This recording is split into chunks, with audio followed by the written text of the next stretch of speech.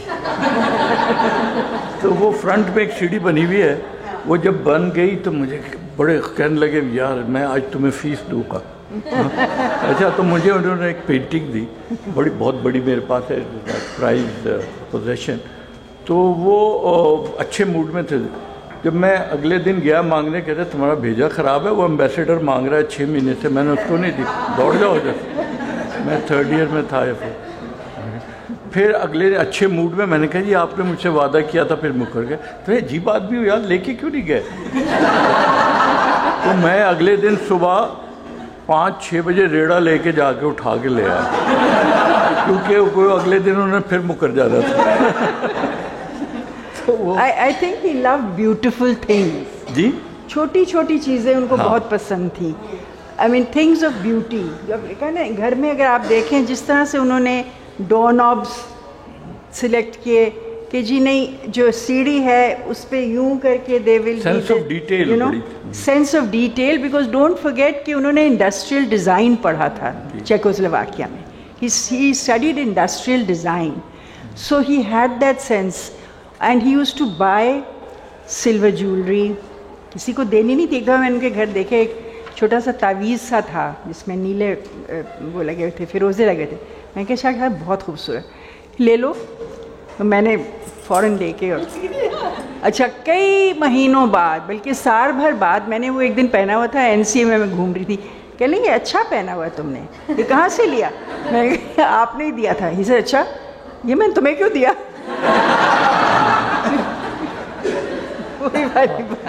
وہ بشیر مرزا کی ڈرائنگ بڑی اچھی تھی تو وہ فیل ہو گیا.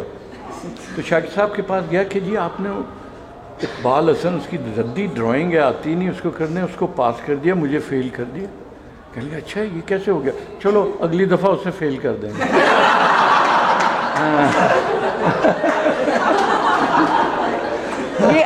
I think the sense of humor was something that was very special اور بڑا ایک انوکھا سا sense of humor تھا. when he retired and everything, اور جب کہنے لگے میں سوچ رہا ہوں کہ گھر جو بنایا نا اس کے ساتھ ایک ریڈ کنورٹیبل ہونی چاہیے, میں ریڈ کنورٹیبل چلاؤں گا لیکن پھر میرے ساتھ ایک بلانڈ بھی بیٹھی ہونی چاہیے. سو میری اماں نے کہا بلانڈ مشکل ہے شاکر, نو blonde will sit with you. So he thought a while, he said پھر کنورٹیبل کو کیا کرنا. اچھا شاکر صاحب جو تھے وہ بہت زیادہ دیسی تھے, پہناوے میں, کھانے پینے میں, ہر چیز میں بہت دیسی تھے. ایک دن کیا ہوا کہ ہمارے گھر میں صحن میں بیٹھے کھانا کھا رہے تھے تو باہر گھڑے رکھے ہوئے تھے, مایا شاید فریج نہیں تھا, جو بھی تھا گھڑوں میں پانی ہوتا تھا. اور تو کہنے لگے یار سکتے میں ایک بات سوچتا ہوں. تو یہ کہنے لگے کیا سوچتے ہو؟ مجھے کہا کہ اس کے بچے گھڑوچی نہیں جانیں گے, لفظ گھڑوچی نہیں جانیں گے. اچھا یہاں سے پتہ نہیں, بچوں کو تو پتہ ہی نہیں ہوگا گھڑوچی کیا ہوتی, اور لفظ پھکنی نہیں جانیں گے. اچھا جس سے وہ پھونکتے ہیں نا, پھکنی نہیں جانیں گے. تو اب وہ کہنے لگے یہ کون سی مصیبت ہو گئی, نئے زمانے میں نئی چیزیں آ جائیں گی. ہمارے ابا ہمیشہ آگے کی سوچتے تھے اور کافی سائنٹیفک سوچ رکھتے تھے. تو ان کو رہ کے ٹال دیتے تھے شاکر صاحب کو کہ بھئی ارے وہ تو کیا ہے, وہ ہو جائے گا, کچھ اور آ جائے گا اس کی جگہ, گھڑوچی کی جگہ اور پھکنی کی جگہ. لیکن وہ شاکر صاحب جو ہمیشہ یہ سب چیزیں سوچتے رہتے تھے کہ یہ, حالانکہ باہر سے تعلیم حاصل کر کے آئے تھے سلیٹ وغیرہ سے, تو ان کی تو سوچ تو ان لوگوں کو پتہ ہے کیا تھی. لیکن ویسے اکثر ان کے کمرے سے مجھے بیتھوون کی 5th سمفنی کی آواز آتی تھی. وہاں میوزک میں وہ کافی گورے تھے, تو وہ مطلب وہ 5th سمفنی میں نے سب سے پہلے ان کے سنی. وہ سنا کے اور چلے گئے, ادھر ادھر بیٹھتے آتے تھے. وہ تھوڑا سا وہ مذاق ان کا تھا, لیکن یہ کہ ویسے بہت دیسی تھے. اچھا ایک ہفتہ پہلے چغتائی صاحب کا انتقال ہوا. اگلے ہفتے ہم نے چغتائی صاحب پہ حلقہ ارباب ذوق کا جلسہ رکھا. تو پہلے تو انہوں نے کہا کہ صدارت میں نہیں کرتا یار، وہ کہے گا میرے پیچھے آ گیا ہے. یہ فقرہ ان کے منہ سے پہلے نکل گیا. انہوں نے کہا کہے گا کہ پیچھے آ گیا. ہم نے کیا فضول باتیں کرتے ہیں، حلقہ ارباب ذوق پہ کوئی اور کیسے صدارت کر سکتا ہے، چغتائی صاحب پہ فنکشن رکھا ہے. کہنے لگے اچھا. پھر انہوں نے یہ فرمائش کی کہ میں پائے کھاؤں گا. انہوں نے کہا کشور پائے بنائے گی. یوسف نے کہا میں آپ کو لینے آؤں گا گھر. وہاں سے لینے کے لیے گئے اور حلقے کی جلسے کی صدارت کی اور میں اور بچے گھر پر تھے. تو صدارت سے واپس آئے تو میں نے کہا کہ کھانا لگاؤں، تو کہنے لیکن ابھی نہیں. اس زمانے میں ہندوستان سے گیت مالا کوئی پروگرام ہوتا تھا جو ہندوستان کے گانے آیا کرتے تھے. بنا کا گیت مالا، بنا کا گیت مالا جو ٹیلی ویژن پہ ہوتا تھا. ہاں، تو وہ جو ہوتا تھا تو کہنے لگے پہلے میں یہ سن لوں تو اس کے بعد تم کھانا لگانا. تو بیٹھ گئے سننے کے لیے. تو اتنی دیر میں یوں کر کے ہوئے تو بڑے بیٹے میرے نے کہا، ویزو نے کہا کہ امی ماموں تو سو گئے، آپ کھانا لگائیے جلدی سے. تو یوسف اٹھے. یوسف نے ان کو پکڑا تو ادھر کو ڈلک گئے. ان کو فالج ہو گیا تھا. اور اس کے بعد ہم ہسپتال لے گئے اور ہمارے پاس UCH میں داخل کرانے کے لیے پورے پیسے نہیں تھے. انور سجاد، ڈاکٹر انور سجاد کو بلایا، وہ آیا. وہ تو ہمارا سب کا ڈاکٹر تھا. وہ میں یوسف ہم تینوں UCH لے گئے. تو انہوں نے پتہ نہیں کتنے ہزار ہم سے مانگے کہ داخل کرنے سے پہلے اتنے چاہیے. ہم تینوں نے اپنے پیسے اکٹھے کیے تو پیسے کم تھے. تو قریب ہی اس کا گھر تھا مصطفیٰ قریشی کا، اور میں سینسر بورڈ کی ممبر تھی اور دوست بھی تھی. تو میں اس وقت رات کے 11 بجے 10 بجے ان کے گھر گئی اور جتنے پیسے کم تھے اسی وقت مصطفیٰ قریشی نے پیسے دیے، وہ پورے کیے. اور بعد میں اب بتائے گی چیمی کے اس کی خاطرداری کرنے کے لیے پھر ہم انہیں وہ لے آئے تھے. میں وہ ہسپتال لے آئے کیونکہ ڈاکٹروں نے کہا کہ وہ زیادہ بہتر ہے، وہ سرکاری نوکر ہیں، وہاں پہ ان کی تیمارداری صحیح ہوگی. لیکن میں واپس کالج آئی اور وہاں پہ یوسف ان کا پرانا چپراسی گھر آ کے کہا، وہیں پہ کھڑا ہوا کہا شاکر صاحب گئے، مگر گئے نہیں، وہاں پہ موجود ہیں. آپ سب لوگ جا کے ان کا کام دیکھیے، محظوظ ہوئیے اور یاد رکھیے کہ ہم سب آج ان کے کندھوں پہ کھڑے. Thank you. آپ سب لوگ کے آنے کا